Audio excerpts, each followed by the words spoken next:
So, guys, welcome back. Gonna be the first and probably last live stream I do from this hotel before I change hotels and move on to another place, another time. Um, I wanted to really take time and get in depth with this today. But my work schedule has changed, and I've got a really early morning, so I didn't want to cancel anything. I still wanted to go through it, so we're still going to do the actual live stream and hopefully, if not a lot of people actually get to join, that's going to be cool. But at least we'll have it for a replay. In fact, let me remind myself to start recording it right now and see if I have time to play with it and do what I can later. So if you're coming in, just give a little wave. I like to see people in the chat so we can actually get this going.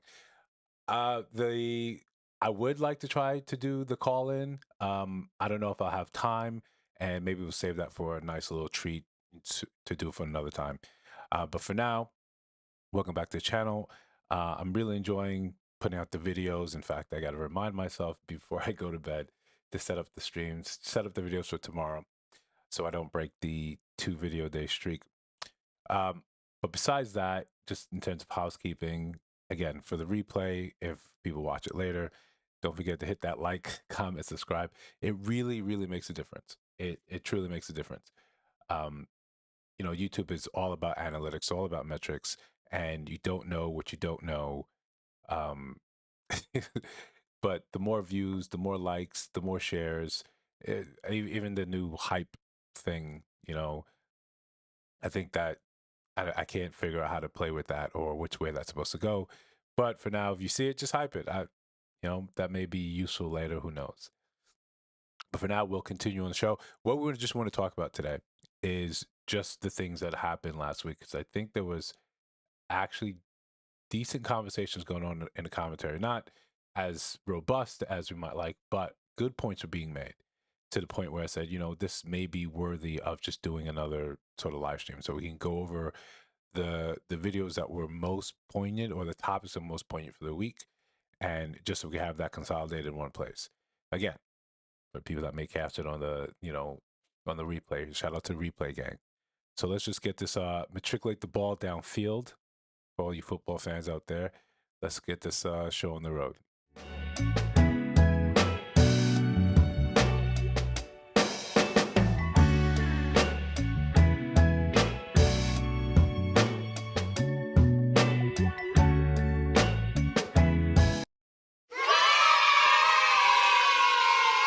So yeah, I like that soundboard voiceover. I hope you guys can hear it. I forgot to check if it was actually working. Um, but the first one I wanted to talk about was Sadia Khan, and not just we'll talk about her. We'll give a video for those people that may not be familiar with what just happened recently. We'll talk about that, and we'll even join in with what Abba and Preach brought up in their commentary with her.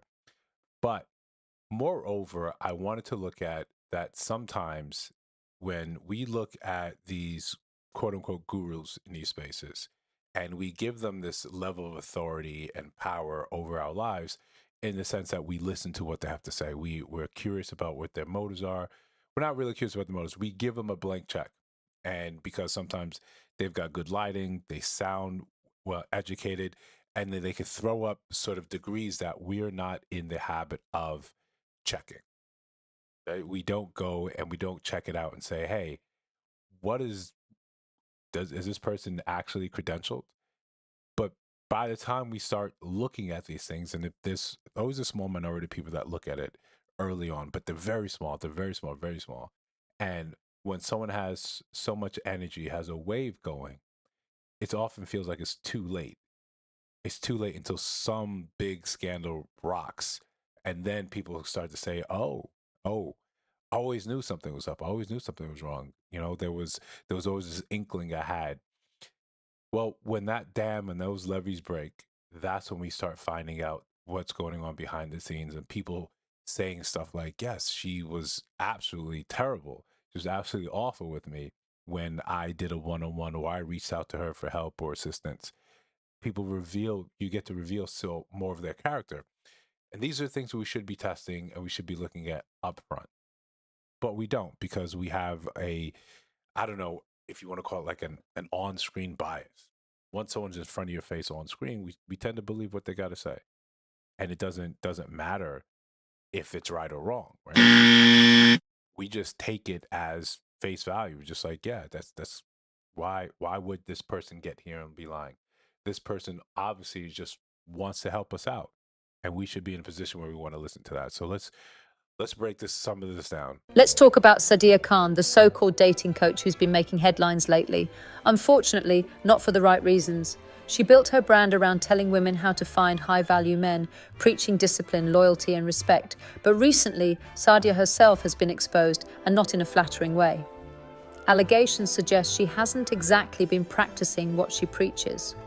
Reports claim she's been involved as, let's say, a side chick, while publicly promoting herself as a moral guide in relationships. Text overlay. So before we go into that text and just listen to her voice note again, this bears a question. Do the people that we listen to, our heroes, our celebrities, do they have to embody what they're preaching? Right? And I just want to flesh this out a little bit.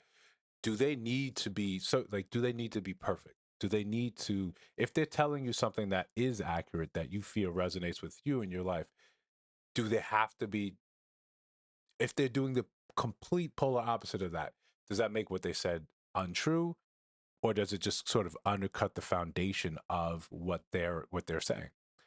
And I'm bringing up this point because obviously in this case, yeah, if you're a psychologist purporting yourself to be a psychologist, you should exhibit healthier behaviors, healthier ways of thinking, healthier ways of being, and you should be pushing that out to the larger public. You should be an exemplary of the things that you're purporting. Right.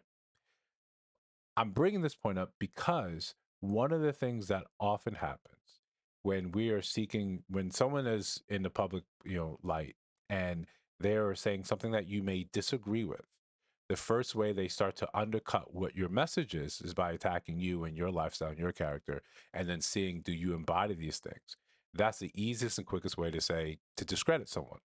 You may be saying something completely true, but when they look at your history and say, well, this is coming from this and this type of person, you can think about it with MLK when later on they're saying, well, he enjoyed the company of white women. Does that take away from his message? All right. So I'm only saying this because I want us to be cognizant and careful of just how easy it is to tear someone down when you just don't like the message. That's the system that we've sort of find ourselves in, that we've helped create, where you can cancel someone because you don't like them, right? You don't like them, so you cut out their message. You cut out their character. The message may be fine. We attack people, and this is almost foolproof system that is always there. We don't like what you're saying. It goes against sort of the mainstream thought process or policies. We'll attack your character. We'll say some of the vilest things that we can think of about you, and then that will be that, and then you're done. But let's continue. This is a recorded conversation between Sadia Khan after she was discovered to be the side piece of an engaged man. His fiancé confronted her. The following screenshots are texts that Sadia and the cheating fiancé shared. What are you going to do about it? I'll suck it. You have an attitude, and I can do it today if I want to. Go on. And I can do it on your wedding day and your birthday. Okay, well, and we'll the day see. After. Okay. I've been in situations where he's been with you in a social setting. He'll call me after. And it doesn't stop there. For someone who constantly promotes confidence, she's been caught using heavy filters to enhance her appearance online, nipping in the waist here, lifting the bottom there. So the image she's selling isn't even real. This whole story is a reminder. Always look at the messenger, not just the message. And maybe, before we crown someone a guru, we should check if they're actually living the life they're selling. So there's my point, right? Do you have to be an exactly exemplary of this? Take her, right? They're currently in the process of crucifying her. That's what it's gonna be. There's nothing you do about that, right? If this is you, and you can try to say this is AI, this is all this, but you're living a very different life from what you're preaching, right? And more to the point, you're putting down those people that do stuff like this. You're trying to say these are weak women. but you're being, or by your own definition, a weak woman. So in this sense, yeah, I get it. But let's take someone like Jay Shetty, right? And he lived in the monastery with the monks, and he's got a really positive, really great message that he puts out. He's not a psychologist, not a psychiatrist. He's never purported to be one, but is that the difference? Does it, when we're saying, do we have to look at the person? Right. We have to look at the person's character, sure. I think people are entitled to make mistakes. And let's be clear, I'm not saying what Sadia Khan is doing is a mistake. This is clearly, this is your lifestyle, and there's an online persona. And eventually, if you're online long enough, if you're big enough, those two will meet. Right. And then the incongruence is where people find themselves. And the incongruence is where people start saying, this isn't right. This isn't right to the point where you're charging people the equivalent of $8,000 US, um, to meet with you, to come online, to do guest appearances on your podcast, to book with them and work with them and teach women how to attain a high value man. So in this sense, when you're you know removing money from people's lives, people's livelihood, in order to get them something that you theoretically think you can, people want to believe in you because they see that you can do it. They believe it because you're living that life. If I want to teach you about something, I damn well should have lived it and should have done it well enough where it says, yeah, I should listen to what you have to say. Like, I mentor people about sort of real estate, specifically landlording, buy and hold, because I've done it. I do it. I'm currently doing it. And I think I've done it well for the amount of time I've done it. So I think I have something to contribute to that space.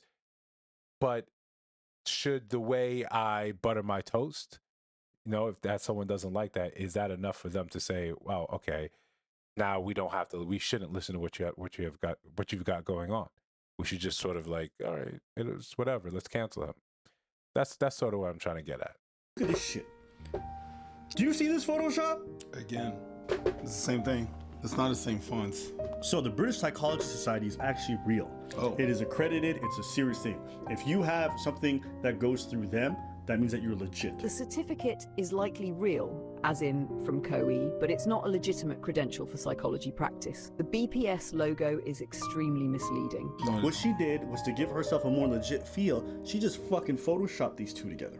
Gotcha. Okay, so that's what she did. Now, for the record, you never want to find yourself on the wrong side of Ab and Pooch, like ever, ever, ever, ever, ever, ever, ever, ever. They often are not wrong. They often are very on point with what they're going for, what they're looking for, what they're going at. So, just for the record, just don't find yourself in their crosshairs. To give, you can look it up. Center of Excellence and British, nothing to do with each Nothing other. to do with each other. Okay, now listen to her explanation again because I asked her about this. Yeah, I guess the question was like the British Psychological Society. I guess they didn't really have an association with the Center of Excellence. And so they questioned how these things were like merged together. When you are BPS accredited, what that simply means is that organization has put it through BPS and they've approved of it. I can send any details for that if that needs it. She's saying the Center of Excellence put it, but they can't. The Center of Excellence is a place where they have stuff like herbology and like spirituality. The logo placement at the top is misleading. The British Psychological Society is shown. The BPS does not recognise COE courses as valid qualifications for psychology practice. They don't. I got contacted them. They said we have nothing to do with the Center of Excellence. So, again, this is just stuff that's slowly unraveling. When you have that type of information, that amount of information out there, it gives people more and more opportunity to sort of dissect it. And I can imagine when she started, she wasn't thinking that this could somehow be a larger thing, that this would eventually be an issue. You probably don't go out thinking how many people you're trying to fool, that you're going to have worldwide exposure, you're going to be able to charge, you're going to be used, asked to speak at different conferences across the world. You wouldn't think that it would have to go this far, that you'd have to go that far, that in depth. You just, in the beginning, you just throw on, credentials, and then you go about your business.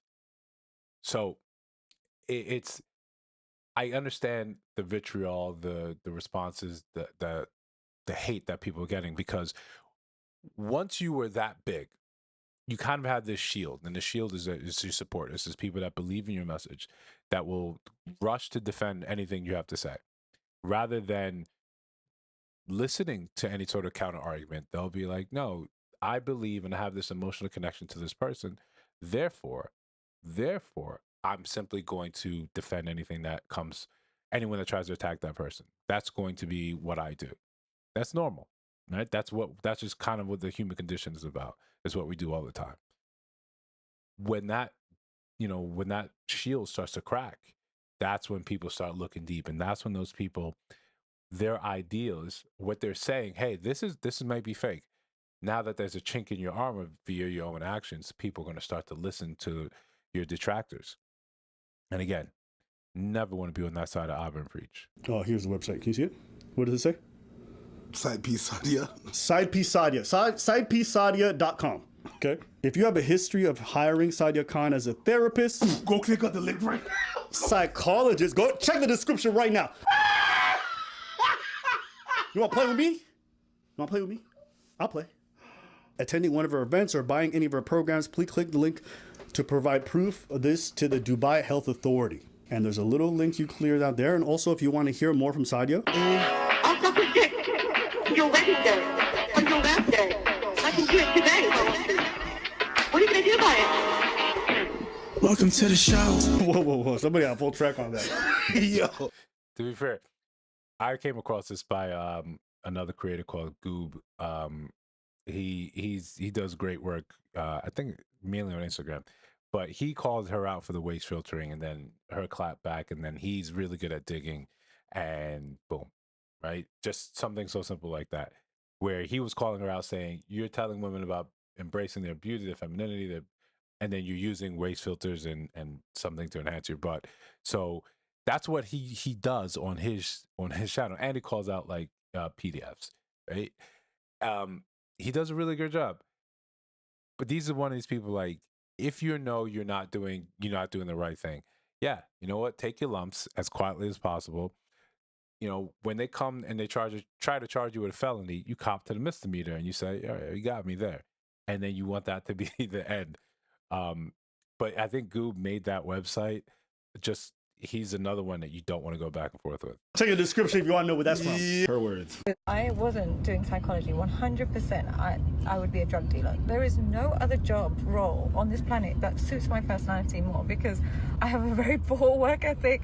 I am unprofessional, and I don't respect the law. I'm like, law schmo, it's fine, we'll get away with it, it's not a problem. Sadia Khan, homegirl, responded after the little expose that we did where we kind of exposed her for being a fraudulent health professional. Is there a way that we can avoid talking about screenshots altogether? Because that's the number that you get when you... I welcome it. You know what I'm saying? Because you know me, you hear this floor clacking, you know what that means? I live in the same $900 a month, which I split with my roommate, so that's $450 for the last 10 years. That means every YouTube dollar I made, I did not invest in this place. I continue to live in this rinky-dink apartment, okay? That means I saved a lot of money, and I'll blow it on this lawsuit. Wouldn't let that shit happen to me, though. So essentially, in that case, what he's talking about, she's throwing lawsuits at every big creator that is talking about her, using that's dug anything up from her, and people that have legitimate concerns, legitimate saying, "Hey, this is wrong. This doesn't exist. This governing body doesn't work in the way you're saying it does." And any psychiatrist would know this, right? So it's legit. It's legit. And again, I get why there's going to be this fall from grace. And the curious thing is to watch to see if it's going to be something that as meteorically crashing into the earth as it usually is for men. When men get called out for bad behavior and doing something that the public says, wags their finger at, you see the crash and burn. You see just how awful it is. You see just how quickly they'll be done with you. So I want to see if there's really a way here where she's got like a shot at, mitigating some of this damage, throwing the put it on the proverbial parachute and slowing some of the stuff down. But we'll see. Right, we'll see. So again, moving on, and again, we're gonna try to do this just for maybe the replay gang. I don't know. It was really short notice that I put this together, but I was looking at my schedule, and I know I get updates like day to day, and even that within the day things change. But I think it's important just for momentum and just for the practice, just for reps, get some of this out. So let's move on. Probably gonna see a specialist. I got road rage, been burning rubber so reckless. I'ma crash out. I got road rage, I've been burning rubber so reckless. I'ma crash out. I got road rage, I've been burning rubber so reckless. I'ma crash out. I got road rage, I've been burning rubber so reckless. I'ma crash out. Got 100K on my.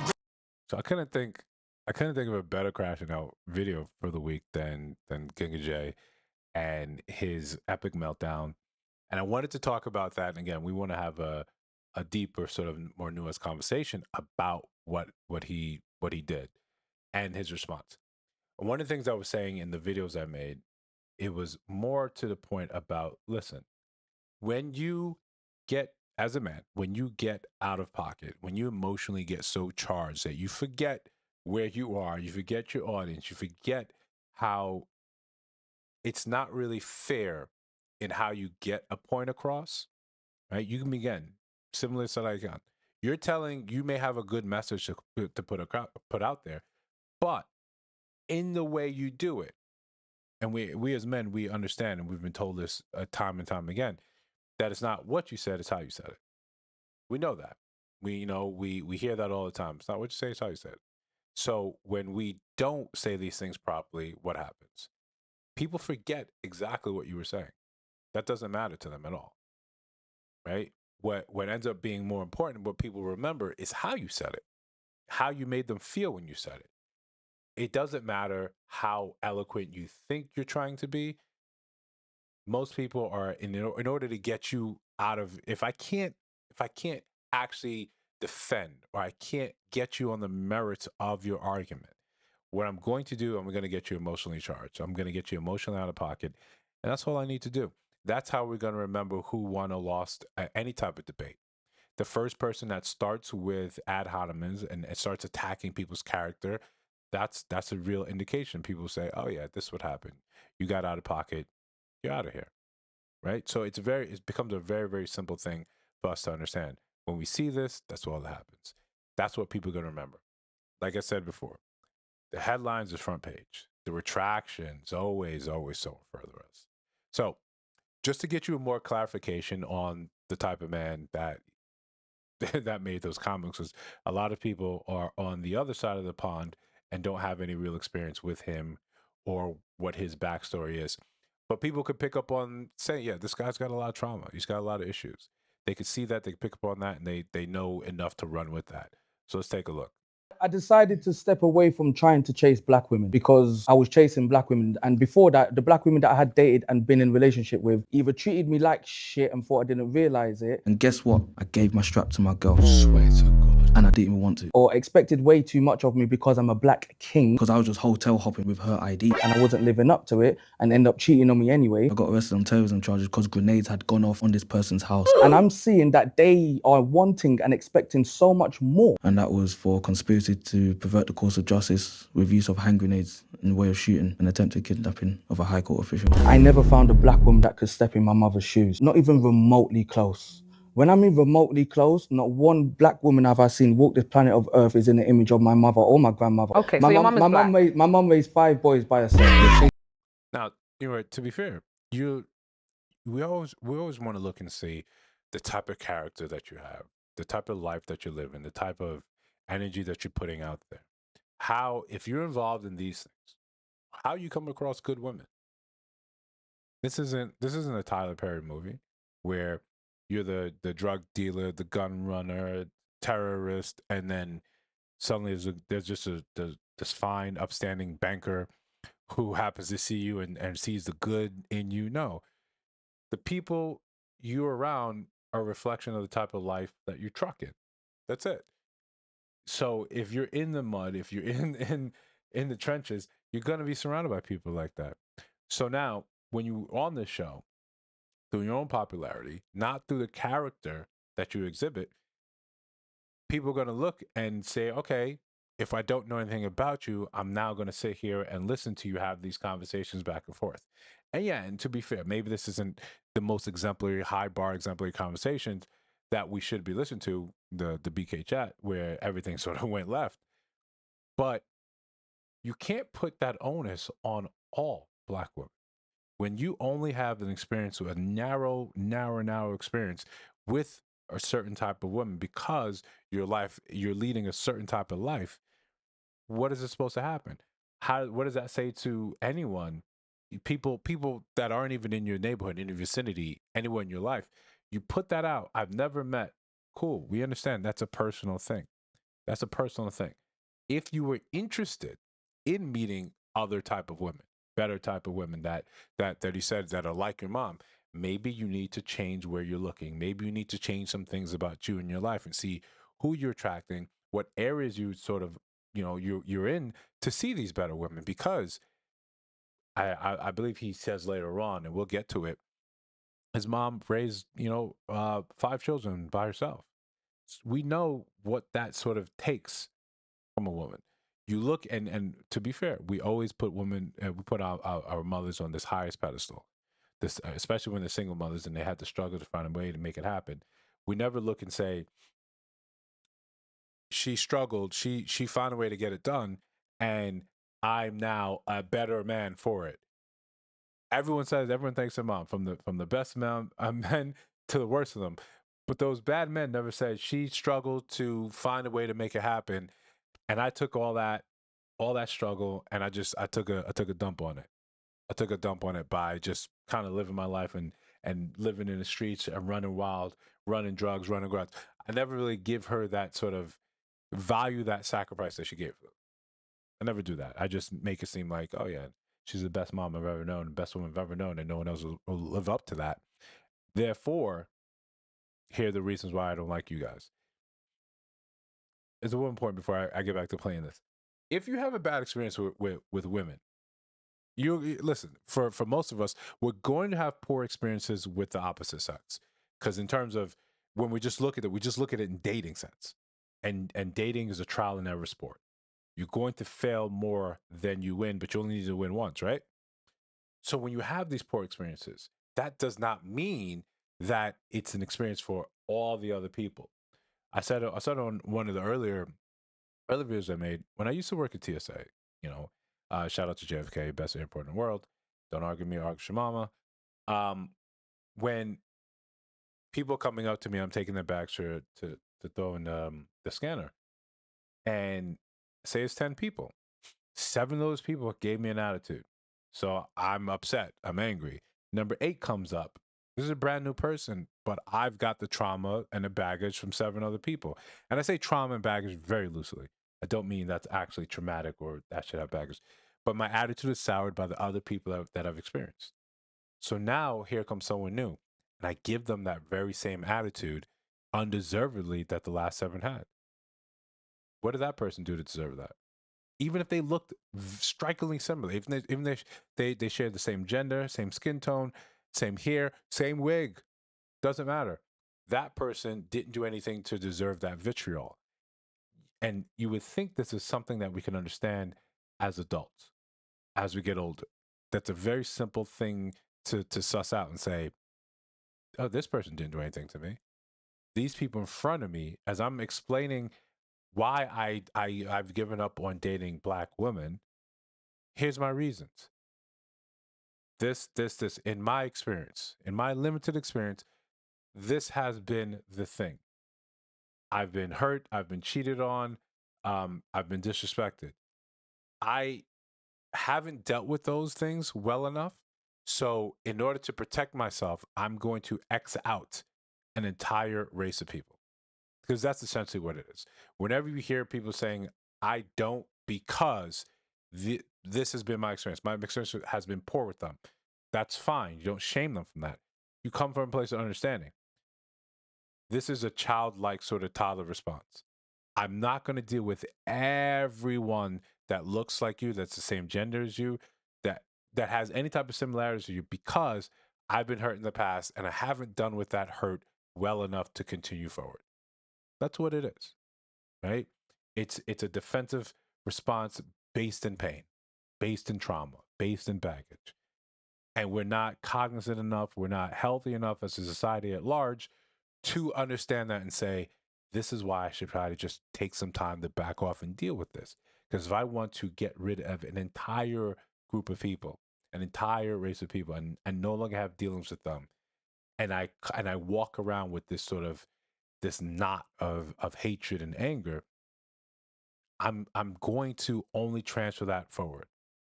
Regardless if I'm happy with someone else, and as in his case, as we've been talking about, says he's with an Indian woman, right? And he uses her hair and compares it to the black woman in that clip that went viral. Again, that's just from a place of hurt, because if anyone's in their right mind and just looking at things on a wide enough scale, you'd understand. You'd understand that there's got to be someone out there that makes sense. There's got to be someone else out there that fits that bill, that looks like your mom, that has the same skin tone as your mom, that you could deal with. But when you come from a place of hurt and trauma, you just say, of course, it's impossible. No one could live up to that. And the times that I tried to find that, I've just been hurt. I've just been hurt. Him down the road with a shotgun, bro. In the middle of the road. Outside my mum's house. So your mum is black? Yes. And you don't feel like there's any other black woman that's like your mum? It's just your mum? Not even She's just close. a rare gem? Not She's even... just a one-off? Big up the barking Albania. He ran to my house, to my mum's, banging on the door. Bah, bah, bah, bah, bah, bah. Look out the window, boom, see the man them. Yo, open the door, bah, bah, bah. Open the door, boom, they've run in. The fuck is going on? Bro, Romanians, like, what? As I've said, what? Transit van pull up, bag of Romanian. Straight away, ran to my back garden, pulled up the shotty, and pulled out the JD bag, got the shotty out, jumped on top of the roof. When I've done this in about 20 seconds, gone to the front of the house on the top of the roof, and I'm they've looked up and gone, jumped back in the van and got off. I jumped off the roof onto the floor and on into the middle of the road with the... You're chasing him down the road with a shotgun. Bro, in the middle of the road. Outside my mum's house. Where are you supposed to find a good woman in that type of lifestyle, right? And for the mom that you love so much, right? The mom that's so important to you. Look what you're doing outside her house, right? There was growing up. There was a certain level of respect that you had to embody, right? And you didn't play about your parents' house, right? When I grew up, you said good morning, good afternoon, good evening, right? Whatever time it was, whenever you first saw them, you greeted them. My parents couldn't come into the house and we just sit down doing whatever we're doing. No, you got to get up and meet them at the door, right? It's just a sign of respect. You didn't invite certain things to the house. You didn't invite certain elements to the house because, it would be disrespectful. If you love, we would think you love and you respect your mom, you wouldn't do stuff like this. You wouldn't have, again, just realistically, because if she's caught up in any of that nonsense, then she's hurt, she's killed, or she has to watch you be hurt and killed. Why would you engage in any of that? But let's have a larger conversation about what he was saying. This conversation deals with just preferences, because in the chat, in the comments, you had people saying that he didn't have anything to apologize for. Right. And depending how you feel about things, maybe, right? Maybe that's the case. I'll just turn the chat back on because sometimes it gets distracting. Evan Locks, hey, what's up? All right, for my best friend. Guys, I appreciate you coming in. Again, this may be one for the replay gang. It was short notice. I think I even messed up the date. To be fair, whenever you see me mess stuff up like that, silly stuff like that, please let me know, call me out. It's usually I'm burning the candle both ends and I'm exhausted and I will slip up with the tiny things, the small things. But what I was saying about in his situation, what we're talking about, he's trying to communicate his preference. Can we say that? Can we understand that that's what he's trying to get off? He's trying to talk about, this is my preference in dating. Yes, the way he said it was absolutely convoluted. And the point I was continuously making, when you do it in that sort of fashion, when you do it that way, what ends up happening is you mess You mess everything up. People are not, maybe they're not able to defend what you're saying. If you're saying that, hey, you routinely use wigs and I don't like wigs, what's the defense for that? Right? Someone else in the chat brought up the Crown Act, where women they had to make an actual law saying, yeah, you can't discriminate because of their hairstyles. So yes, that makes sense why you would see them not using, more or less the propensity to use wigs. Well, we had to do it for such a while. Maybe this became part of the norm, part of the culture, became accepted. You always hear like it's for protection, protective styles. Yes, there's different reasons. If you're saying you don't like it, that could be your preference. That could be understood as a preference. Hey, that's not for me. That's not what I like to see in my woman. If that's what it is, that's what it is. But in the way you get that across, because sometimes what you're talking about is an emotional thing, and they have an emotional response to it, and they can't hit you with something, especially when you couch it and say, "In my experience." Right? That's a nice little catch-all that people like to try and do. Hey, it's my experience. Okay, that's true for you, for what you've experienced in life, right? That doesn't hold to someone else. That doesn't mean the same to someone else. That's just you. Okay, you have to understand that your lived experience does not translate to the truth. If we're all sort of occupying the same existence, we're all going to have our little renditions of what we feel is the truth. I have my own, everyone in chat has their own, but in reality, there's a baseline of truth, right? There's a baseline of truth that sort of exists. Even facts, as facts are simply widely held beliefs. We all agree that this happens, and then we all agree that this is a fact. Okay. We all are trying to get as close, or should be trying to get as close to that as possible. Your experience with a limited subset of women is somewhere out there in the stratosphere. That doesn't mean that what you're saying is true for them. This, again, couch it and saying, this is my preference. I prefer women like this because of my own lived experience. I've had bad experiences. Let's put it like this. When I was younger, I was chased by dogs. I think a lot of us boys, we were chased by dogs, and that is a profound experience in your life. Profound. I remember I was going to. This is one of the times I was chased by dogs, but this is one of the times I realized that I should have been named Barry Allen. That's how fast I was. I was going to one of my friend's house. It's like maybe junior high or high school, and I think we're going to play like Yu-Gi-Oh. I had some deck of cards, like something. Like I was going over there for something like just like that. Maybe chess. Because we did play chess and we did play Yu-Gi-Oh. Anyway. So going to his house, and it's in Queens. Right? It's maybe 6-7 blocks from my own house. I go there, and as I'm opening, like I'm walking up the stairs, I see that I know that there's a gate to the left of the door. Right. And it goes to the driveway and garage in the back. I'm very much aware, because it's not the first time I've gone to his house. I'm very much aware of that gate in particular, because there are two very large dogs that are always sitting there eyeing me and saying, "Don't you dare! Don't you dare!" They're always there. So I'm always aware of that. So as I'm walking and I see the gate, check. I see the dogs, check. But there's a little gap in the gate now. The gate's not locked. There's no adjoining lock that's keeping this thing in place. Okay. Now panic hits, right? The dogs see me. They smell the panic immediately. I do my best. I don't wet myself, so that's a plus. The dogs come out and they say, "I've been waiting for you like all day. I'm so glad no one locked this gate and it's on." And I said, "Okay, understanding it's on." I do a complete about face and I'm gone. I'm gone. I'm running the fastest I've ever ran. And then I can almost feel them nipping behind me. I feel them like brushing against the leg.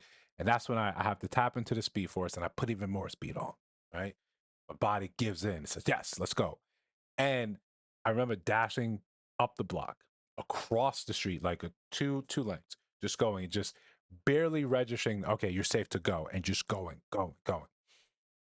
Get away, no marks, no bite marks. And I'm more amazed that I ran that fast, and the dogs eventually were like, oh, we didn't know you were in shape. And I was lucky. Now the next dog I saw, did I viciously attack that next dog? No, I said, all right, that was my experience.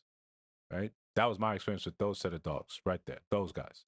Those guys, we have beef. But the next dog, I said, no, we don't got beef. Yes, is there a hiccup? Is there a bit of a little bit of fear, a little bit of apprehension? Sure.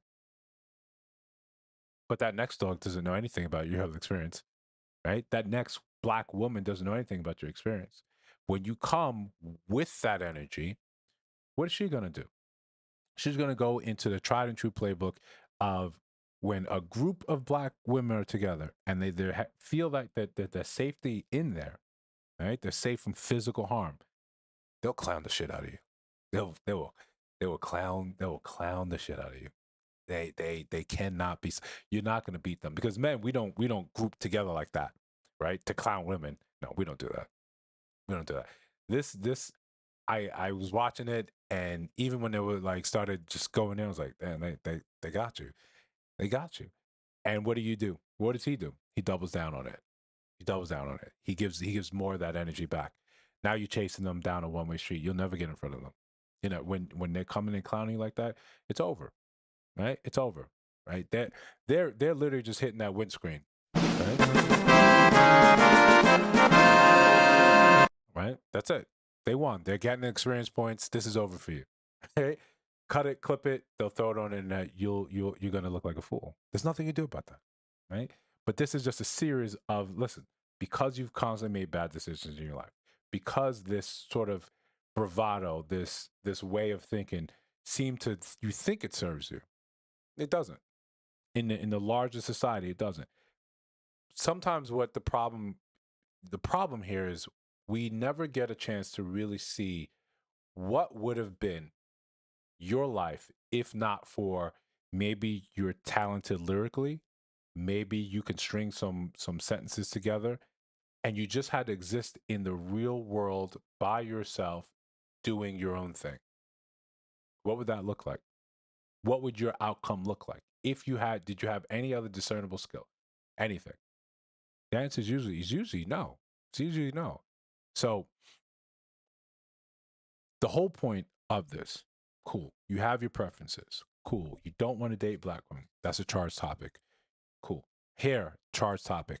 What he was trying to do was to attack them, was to make them feel bad. When that is your goal, I think that's when you've already lost the plot.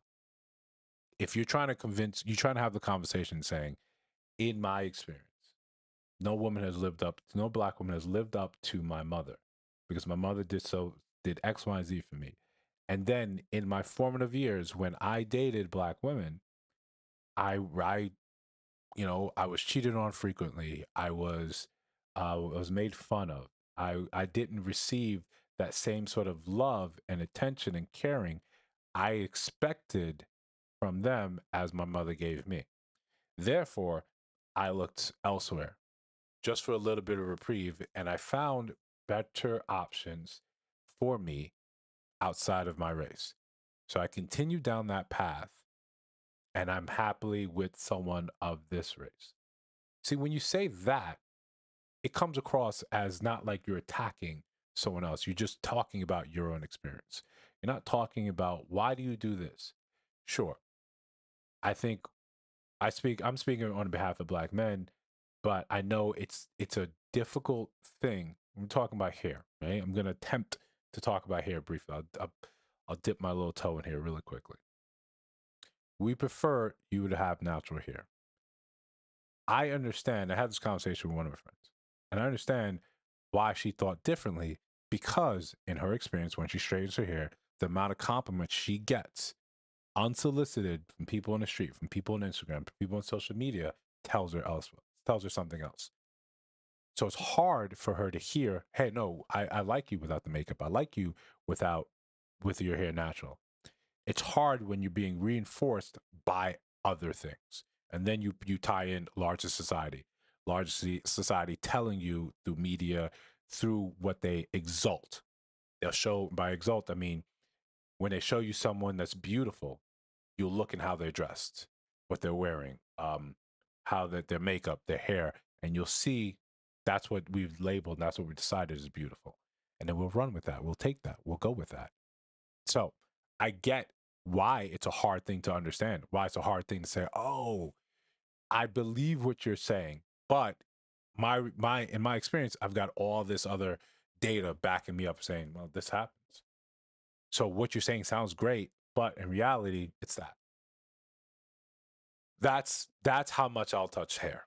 That's how much I'll touch hair. Listen, you have your preference to what you like. Cool. Preference is saying I would prefer, not if you don't do this, I don't. If your hair is not like this, that doesn't mean now we're confusing preference and boundaries. You know, and boundaries, I want to say that's even a looser term in the sense. You would prefer your woman to have her hair like this. Okay, cool. If that's your woman, then that's what you do over time. You reinforce that when you see it, right? You encourage it. You tell her often, but you don't attack her when she doesn't do it. There could be a multitude of reasons behind it, and we will often put our foot in our mouths when we're just trying to say, "No, I prefer you like this." But if that's not available, that doesn't mean I don't prefer you. It's a unfortunately, we have to navigate a lot of these conversations with understanding that I can't simply tell a woman you're being emotional about this, or you're emotionally tied or emotionally triggered by this. You're gonna have to accept that, yeah, that's part of it. Is there a way where I can still modify what I'm saying to get this point across? Yeah, I think so. They think that our language are robust enough where you can do that. What never works is for you as a man getting emotional and crashing out like that. So we'll leave that alone. And I wanted to do another crashing out video, something a little lighter, a little funnier, a little like palate cleanser. Police say a man called them after a prostitute took his money.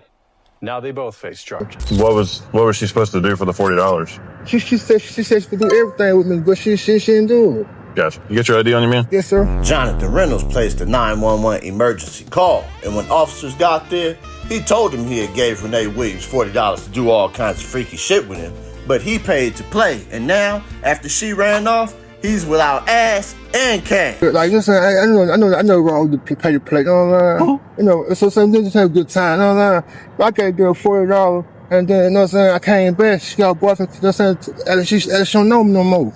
They took her $40. Later, police found her shacked up in the hotel with another man, identified as Derek Battles. All three were arrested. Renee Williams was arrested on prostitution, Derek Battles for outstanding warrants, and Jonathan Reynolds on pandering. His $40 was confiscated pending the outcome of his charges. Couldn't even get his $40? That's rough.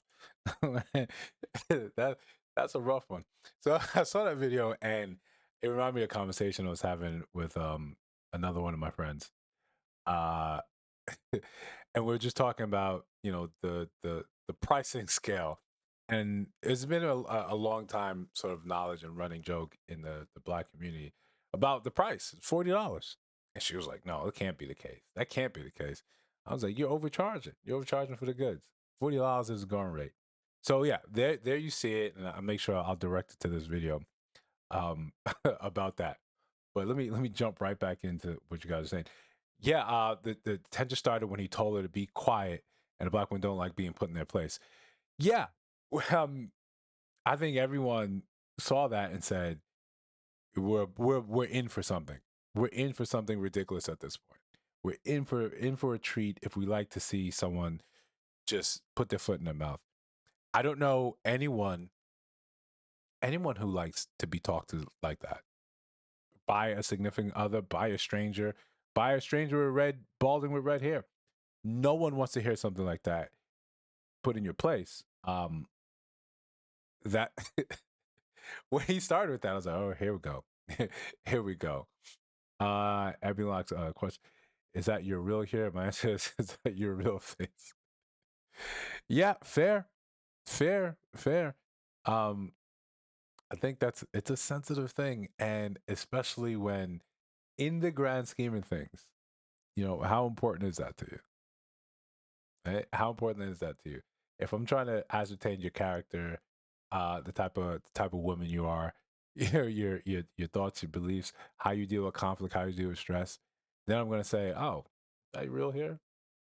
Uh, I don't know. I think it's because we've become, you know, we've walked down such a vapid path in our society where people are supposed to meet these constructed ideals of beauty,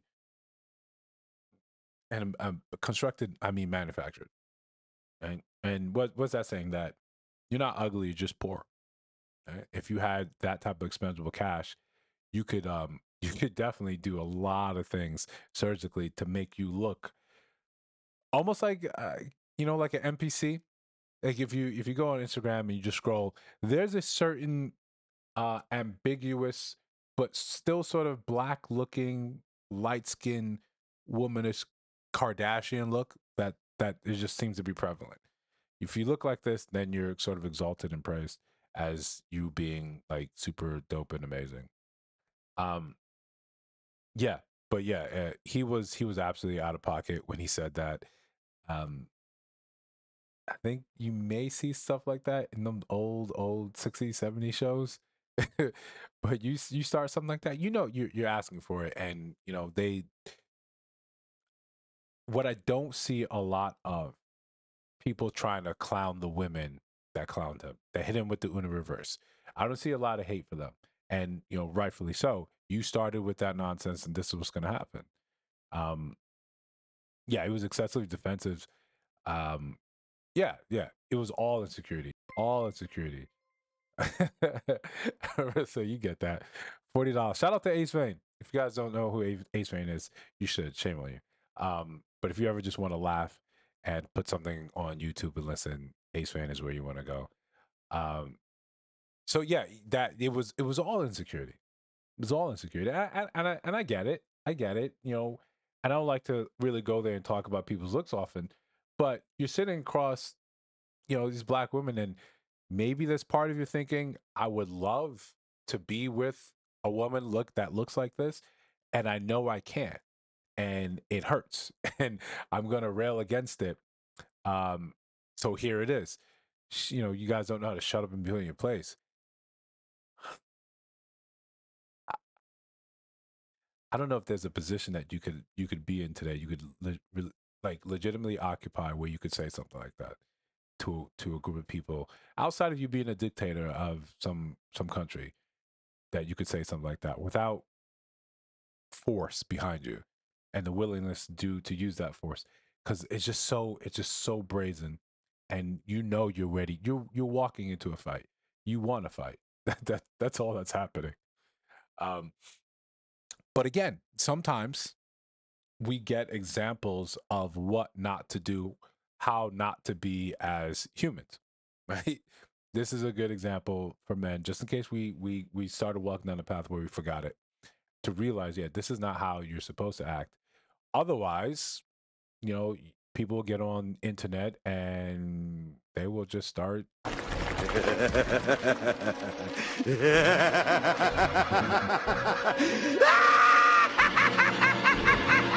Shout out to Mark Hamill, the Joker. Jokers, I love that. But yeah, everyone likes you better. Glad I wasn't there. Would you have thrown a chair at him, Ebony? Is that what we're saying? One of those scenes we just see such a chair flying like across the picture. Um, but if that has been your experience, and how would you guys have handled something like that in reality, if you've ever been talked to like that? Just let me know down in the chat. Uh, I'd be curious, because it's weird. These are some thoughts and ideas that never really enter my space, just because of inherently respect that you grew up with. I don't know if it's a thing that when you have you know mothers, and you have sisters that you absolutely adore and you absolutely love, that this is never the way I'm talking to anyone. It doesn't matter. um and I don't want to link this to chivalry, but I think it kind of is, where there's just a certain way you don't talk. to the other gender, right? When you say we're a mixed company, right? I often say that when I'm around some of my coworkers, hey, we're a mixed company. Don't talk like the way we talk, right? It's not about, I'm not, it's not a quality thing. It's just about, hey, show some respect, right? As soon as they're gone, yeah, we can go back into the mud, back into the gutter from which we came, and we could talk about whatever we want. But when you're mixed company, we just elevate the game, just sign of respect. Even when they, oh no, I'm one of the guys, I'm cool. Yeah, we still don't play like that. Saying that honest, his mother wants back went to shut up and say, yeah, that is exactly the point I was saying. What you're doing outside your mom's house, right? That doesn't show that love and respect. That doesn't show any type of that. That's not what you're edifying here. You're showing that I'm running a gun and I'm doing this type of dirt in my mother's house. In my mother's house. Where people have a hard time understanding the two, putting those two together. And I don't know who made that compilation, put it together, but it was so well done, indicating like, yo, you're saying this, but you're embodying this.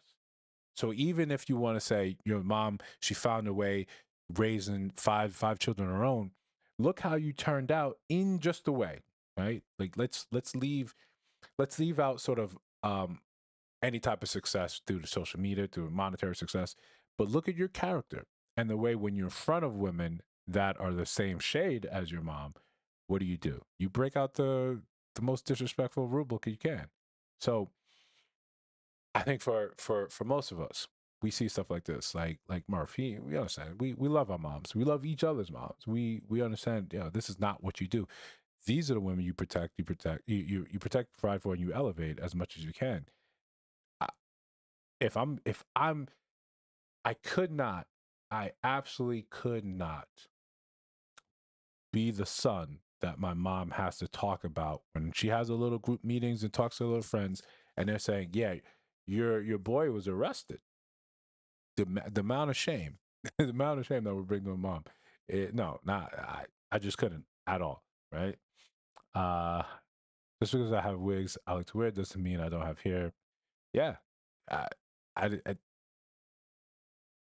especially someone in the comments on that video made a good point about this is a dude talking about like he was bald. He said, "Yeah, you just gotta let it go, man." If we had the same sort of beauty options as women did, yeah, we'd be all over it. Be all over it, right? Be all over it. Yeah, some of the stuff that you see online when I think the most ridiculous thing I saw was like a glue-on mustache, like a beard mustache combo, or when they just have the dye all over their head, right? Listen, there's a point in time where it's over for me. I'm going bald. I'm going to Turkey. I'm going to Turkey, and I'll tell you I went to Turkey. No, shamelessly, I'll tell you I went to Turkey. And I'm not going to shame you for wearing a wig. I'm saying I went to Turkey. Whatever, right? We're in this together now. So again, this is ridiculous. It's ridiculous. There's no need for that type of vitriol over here, right? Over here. Get your point across, right? Because again, the main point is always is no one's going to remember what you said. No one's going to remember. They're going to remember what the substance of your argument was, right? We're going to have to go back and rewatch it and say, what was he talking about? What point was he trying to make? No, we're just going to see you got to the point where other men had to hold you back. They had to hold you back. I don't know if you guys looked up or saw like the extended sort of clip of that, but we had to hold you back, almost like walk you out the door because you're going wild like that. Yeah, you know, yeah, exactly. That's always going to be my go-to. My mom may see this. I know she doesn't watch every video. I know my aunt, she'll sometimes clue my sister, her sister, in my mom about stuff. I don't even think my siblings watch every video, but at any moment in time, I don't want them to pick a random one and say, "Hey, look what your brother's doing." Right? There was someone that knew my siblings more than knew me, who had took umbrage to some of the stuff I was saying here. Trying to say it was misogynistic, and then was trying to pick apart things that I was saying. And everything I say here, I've said to in front of my siblings, or I've said on phone calls, similar lines of phone calls with my mom. Like I don't think I'm ever really disrespectful to anyone's point of view here. You can disagree with me as much as you want. I don't I don't try to shame anyone for their life choices unless you're saying something so egregious, so ridiculous that yeah, that's warranted. And then even when I come across some of those videos, I kind of shy away from doing them, right? Because in that response, it's hard to take my emotion out of it if someone is going that wild. Or sometimes when it feels like, yeah, maybe you're just kind of punching down, right? Some videos where there are women that are sort of facially challenged, weight challenged, and being very derogatory, very nasty for men. And there's no way for me to find the seam in there where we can kind of extract a lesson without it seeming like, I'm just kind of being mean. So you know what? I just don't do video. That's simple. Because if my mom or her sister or some part of my family got my mom to call me about a video, that's a 3 hour call. That's a 3 hour call. Right? And my mom knows I'll never tell her, hey, listen, I gotta, I'm gonna let my mom talk. I'm gonna let my mom talk. And for I think it was a couple years ago when we started having these lengthy conversations when we just call, she would always kind of like try to tiptoe and say, it may not be my place to say. And I tell her, you're my mom. You say whatever you want. You can say whatever you want. You can go an extended tirade. You can repeat yourself as much as you want. I'll listen. Right? It's almost the least I can do for you. The least I could do.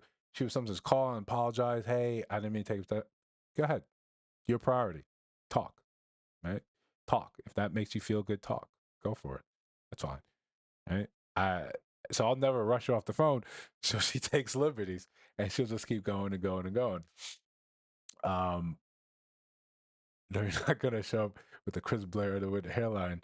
Well, not know. No, listen. When my stuff was extra crispy, right? First of all, Murph, I'm gonna be talking about it with you all the time, step by step, step by step. Yeah, I just want you guys to don't act shocked. Just tell me how good I look, with my new hairline. I don't want to hear anything from you guys. I just want to say, wow, man, you've always looked like that. Ignore the 250 videos we've seen of you already, right? Just ignore all those. You've always looked like that. That's great. Just remind me to change out the banners, and so I won't be reminded of the dreadlocks I once had.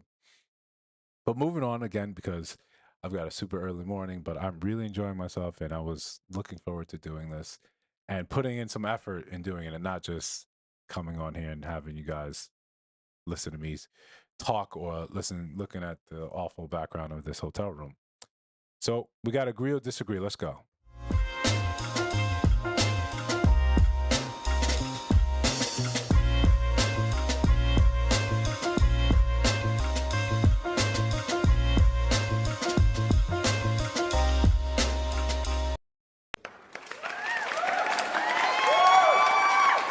So we're moving along, and I had a couple of choices today for the agree or disagree, and one that was absolutely egregious.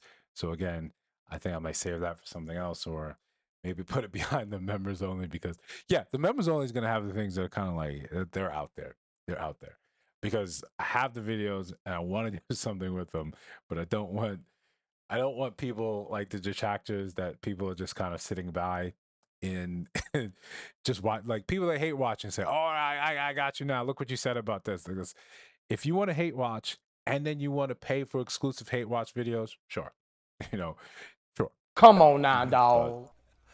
Come on, man. Sometimes, like, I hope you have more to do in your life than sit here and probably watch one of the mildest reactors on this YouTube streets, because it's very easy.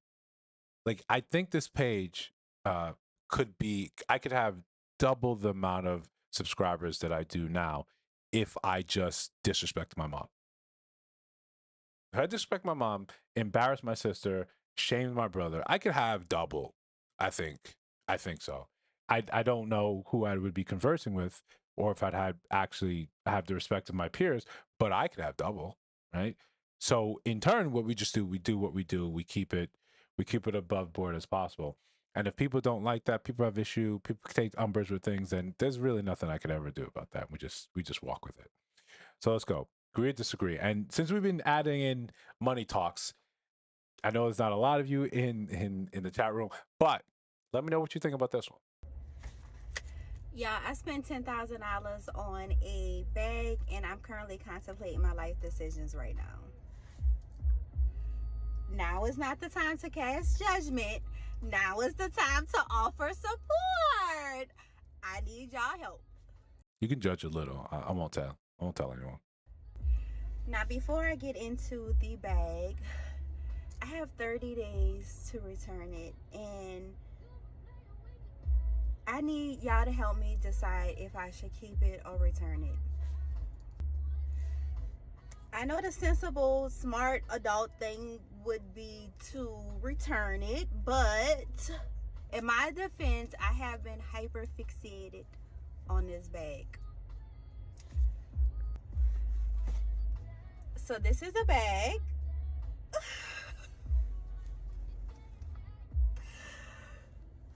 I've been thinking about all of the things that I could use the $10,000 on, and something in my mind is like, should you be buying a $10,000 bag when you have things that you can spend $10,000 on?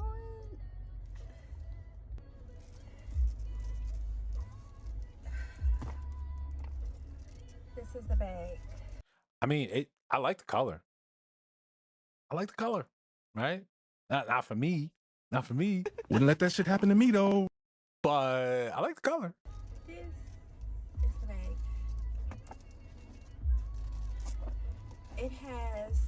It comes with a wallet on chain. Well, not a wallet. It comes with like a coin pouch on chain, but it's large enough literally to be a wallet. It has a pillow. A pillow. You got to keep it now. It's got a pillow.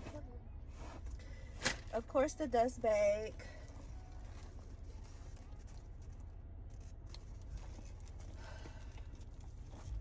A strap, lock and key, all that good stuff, all the basic stuff that comes with the bag. But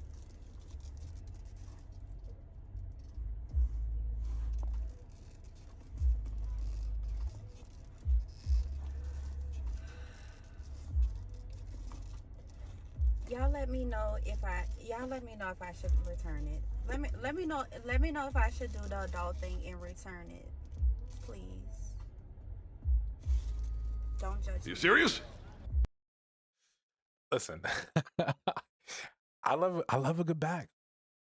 I love a good bag, right? I love good stuff. I love nice things, but there's a time and a place, right? There's always a time and a place, and you know this takes me back to when I first started like working, right? A real job, not McDonald's, like TSA job, and I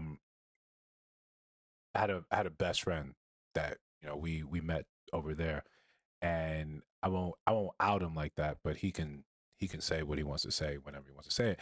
But we had many great conversations about what we witnessed, how other people moved, right? We witnessed how they moved with their money and understood that there was a limit of what you could do. We made enough to either buy a car or move out of home. That's it. We rarely saw people that did both. You had your own apartment and had a nice car and lived that sort of life. No, we chose another route. We chose the overtime grind. You wanted to do this thing in the future, you got to grind for it. You got to have that money ready, set aside. That's going to enable you to do something later on. If you want a $10,000 bag, show me what you did to enable that. So, again, if you like nice things, I like nice cars. What did I have to do in order to get a nice car? Well, I'm in real estate, so we needed to create an asset that generated enough income to pay for that car. That way, whenever, say, my W-2 job, say they came and said, yo, E, you're done, you're gone, my entire life doesn't have to crumble because it can be paid for by other means.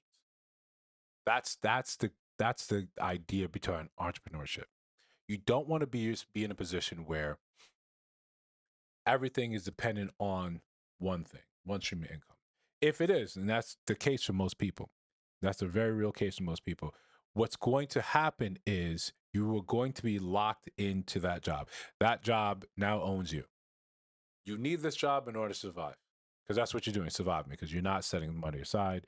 You're falling into the trappings of buying things because you've been fixated on it. And I get it, the colors, right? The colors and the pillow strap the wallet with the chain. There's all these things that is just fixated, and you have to have it. You have to have it. More to the point, you have to have it so other people know you have it. So other people know you have it and you can't get it, right? That is the modus operandi of our society, of our, specifically our Black society.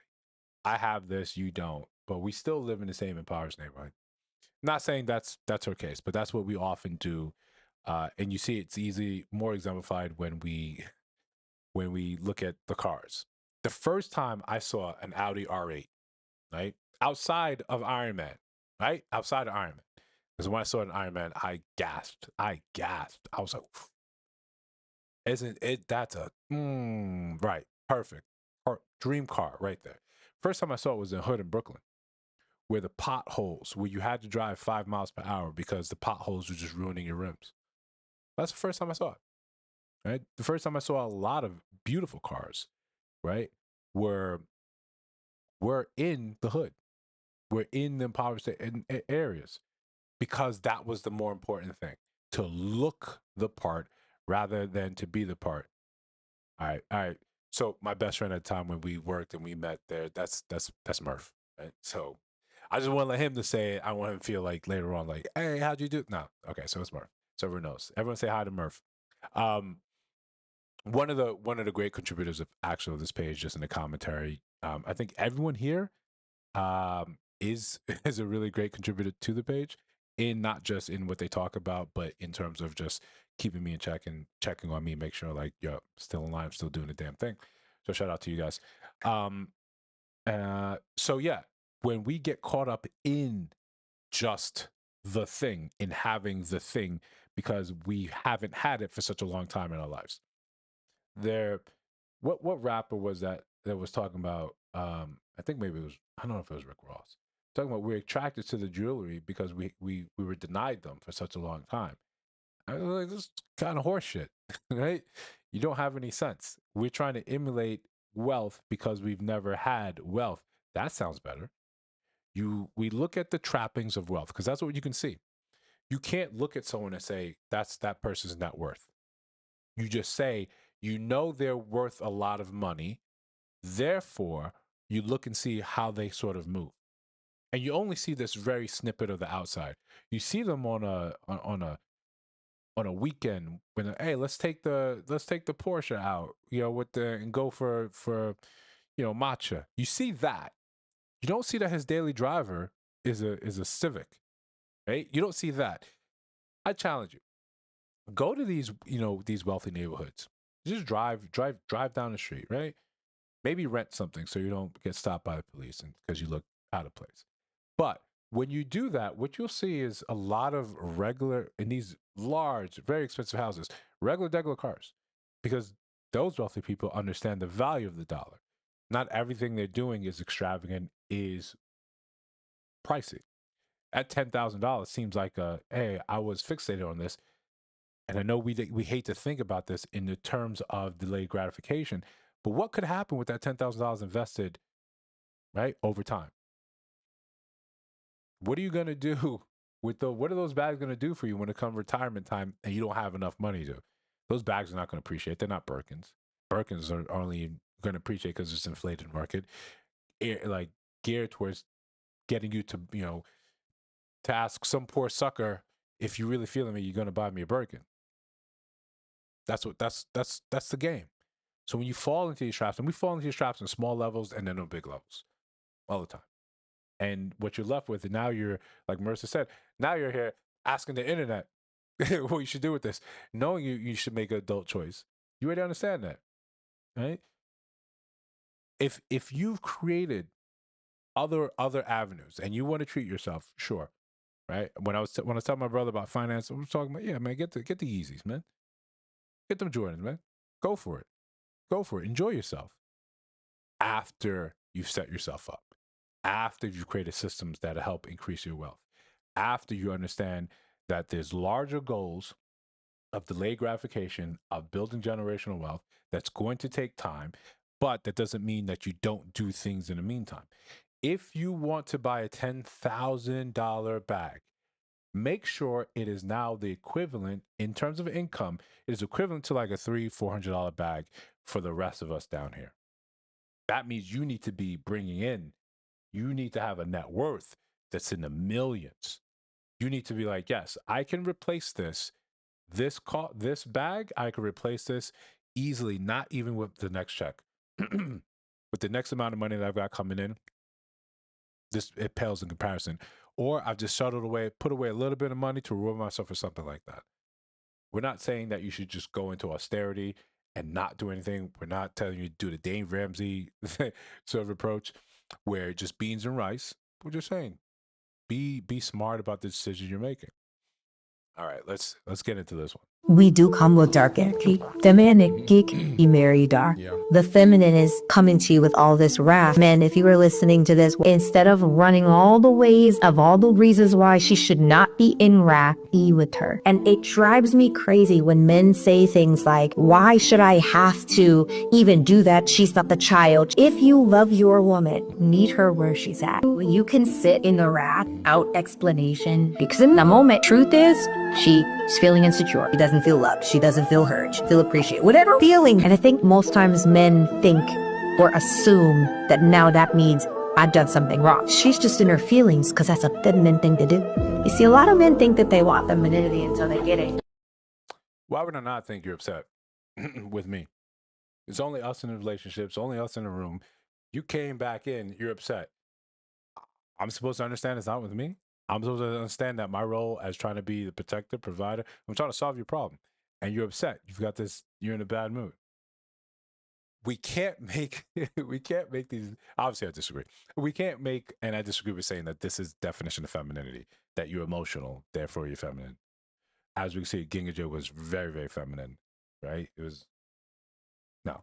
So you are a whole adult. You're a whole adult that is capable of purchasing a $10,000 bag and asking the internet for support and help. You're capable of doing that. That's possible. You're also capable of reeling in your own emotions. Like today, I was upset. I wasn't really quite sure why I was upset, but I was upset. Right? It could be lack of sleep. It could be because I was cranky. Maybe I was hungry. Maybe I haven't had enough sweets. Right? A whole host of reasons. But I've got to check that. I've got to check that. So the first person I encounter just saying, hey, good morning, just checking on you. I want to flip out on them. What do they have to do with it? If I'm going to work, I'm in a bad mood and I'm in a car with a bunch of people, like, I don't care what you guys are talking about. I need to be able to say, is it me or is it them? And I'm going to take the time to suss out that it's probably me. It's probably not these 3, 4, 5 other individuals. They all simultaneously got together and said, we're going to annoy Easy today. We're going to make sure he's in a bad mood. No, it's me. You've got to be able to control your emotions. When you hear stuff like this, it makes you seem like you're a victim of your own emotions. Like you can't make any type of decisions because your emotions are basically are a wreck or in control or dominating and telling you how to live your life. No, we know in reality that's just really not the case. You're able to control how you feel about things, how you think, how you move. We watch it. We watch you do these amazing things. Yes, if you want to be with your man and you want to break down, and yeah, that's what I'm here for. Of course. But you have to understand if that is spilling over, your emotions are spilling over to me, and I'm getting the brunt of it, you're not doing the requisite job of also protecting me. And you can't hide behind saying it's feminine for me to be out of control. If we're together, you come to me and come to me with an attitude, it's natural that I think Not that I did something wrong, that you're upset about something I did or something you felt I did, and you're doing me the disservice of not communicating with me. It's very simple to communicate with you. I'll even say, I'll even allow, hey, I'm not in the greatest of moods right now. Could you just give me some time? And I'll probably just ask you, hey, how can I help you? How can I help you? If you need just to sit here, you want me to just kind of listen, you don't want any problem solving, I could turn that switch off. But you are responsible for you. You are absolutely responsible for you. No one else can say or do anything about that. You have to be engaged with your own emotions and know when you're out of pocket and when it's, yeah, it could be someone else. It could be something I did say, maybe you didn't like the way my eyelash, was looking that day. That's fine. Just do me the service of communicating with me. Having or expecting a man to sort of sit in your negativity with you does a disservice to your man. That's what I think it's complete, it's laughable if you want someone to just kind of you're in your feelings, don't understand why your feelings, and then you have someone else sort of deal with that. And we call it femininity. Men act for femininity, but they don't really want it. No, that's not femininity. I want you also to be an adult. I don't want you that you can't call femininity what essentially amounts to you being a toddler. Toddlers don't expect them to have full control of their faculties and their emotions, so they could say and move and do what they want. I get that. You're an adult. You're able to adult all the way. For decades, you've been adulting. You don't get to turn it off now when it's convenient. That's not how any of it works, right? So again, I think she's out of pocket. I often think she's out of pocket in a lot of things she says. Um, I think you do women a disservice when you take away a lot of their sort of agency and autonomy when you make it seem like they're not in control of themselves. They don't know when to put some of this stuff aside. Especially mothers. Mothers also know, yeah, you know what? I'm having a rather shitty day, but my kid needs this, and that. So I step up, I put that to the side, and I'll have my little breakdown, I'll have my little moment. I'll have that later. But right now, game on. You can do it. We all do it, right? I often say when I get in these sort of funks, yeah, maybe my period's coming in, right? Maybe my hormones are out of whack. I don't know. But what I do know is that none of you deserve to feel that sort of wrath. And that's a thing that has taken time to learn and grow and understand when that's hitting, what you need, how you can sort of get yourself out of that funk in those positions. But it's all on you. There's no other person to look and say, you have to deal with this, especially someone that you're supposed to, say you love. The one thing I say on the channel a lot, you don't have to sit in someone's dysfunction with them. That's been a misnomer. If it's especially we're talking in the different parts of relationship, if we just met, I don't owe you anything. You don't owe me any of this understanding, right?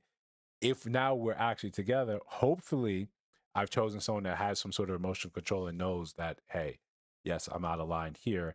And even if I cross that line, I need to be cognizant. I need to be careful because I just can't turn around and say, hey, I'm sorry. And all is forgiven. There's still a wound there. There's still a very real wound there that people feel, that people internalize, that people walk away with. So again, we did a shorter show today because I should be in bed and I still got at least another 30, 40 minutes of work before I can safely lay my head down. I would just thank you guys for actually showing up and participating in the chat. Shout out to you guys. You guys are real ones. You guys make this channel sort of worth it. Something that it's constantly feeding in the back of my mind to think about. Hey, do this, do that, check this. I because of work requirements, I haven't been as active in some of the chats, some of the replies. But seriously, I thank you guys for actually having conversations with each other. Like you don't need me there to facilitate some of the conversations. And that's just a beautiful thing that we've created this space where people can come and share their ideas. And generally speaking, there's not a lot of, feces being thrown back and forth. People can actually say what they think about things, go back and forth, have some discourse, especially a lot of you guys in the chat now. You guys will go, have real conversation with each other. And I'll pop in, get a little smirk on my face and say, all right, let me go back to doing this thing or creating this or getting this ready. But it's just nice to see that, we're building something here that has legs, and I feel like we're at that point where we can confidently say it has legs, that it has viability, that it's something that can kind of go the distance. I constantly check and look at people's experiences, say like Reddit, when people talk about the YouTube experience, about how long it took them to create something, or yes, some people like, yeah, I made one video and I got 1 million views, and I'm looking and I'll gnash my teeth and say, oh, it must be nice. And then the other people, and the vast majority, are saying, you know, I've been doing this for 2, 5, 10 years, and I've got 200 subscribers. Right? I have this, and I'm still trying to get monetized. I'm trying to make a living off this. When I see those, I feel very fortunate. I feel very fortunate that, you know, we were able to create something again that has legs, that people, you know, routinely come and tune into. Sometimes not in the amounts that I would be happy with. And I know that's my own sort of cross to bear. I've always kind of wanted to be good at things quickly, right? Very quickly. But when I objectively look at the rest of my life, I know the things that I became really great in always took time. And to that effect, this, I think in 2 days, this channel will be 3 months old. Right. So in that sort of retrospect, I just tell myself, you know, shut up. Shut up and put your head down and keep doing the work. Do the small improvements over time. That's always been your bread and butter. It's always been a thing that's always got you to where you need to go. So we'll just keep that up. We'll keep doing that. You guys, the input helps. It's great. You guys that catch my mistakes, you catch my mistakes, and you know, now that work has really ramped up for me, and I'm doing more of this. I've been very cognizant about the audio mistakes, and I haven't. I've caught myself when I'm making the audio mistakes, and I fix them before you guys have to text me, "Hey, this is messed up." But small things like the dates, right? Oh, shout out to Prime, right? Shout out to Prime. If you guys do not know, in the chat, Prime, she checks in once in a while, like a hurricane blowing into town.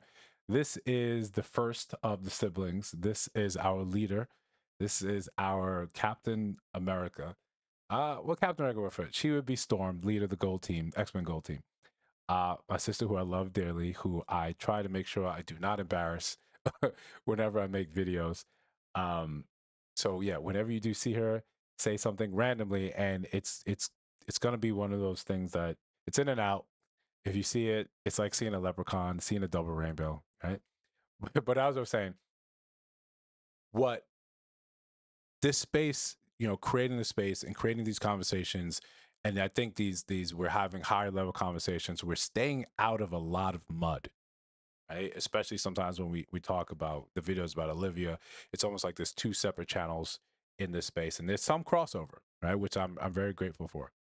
But we try to make sure that we keep above the mud.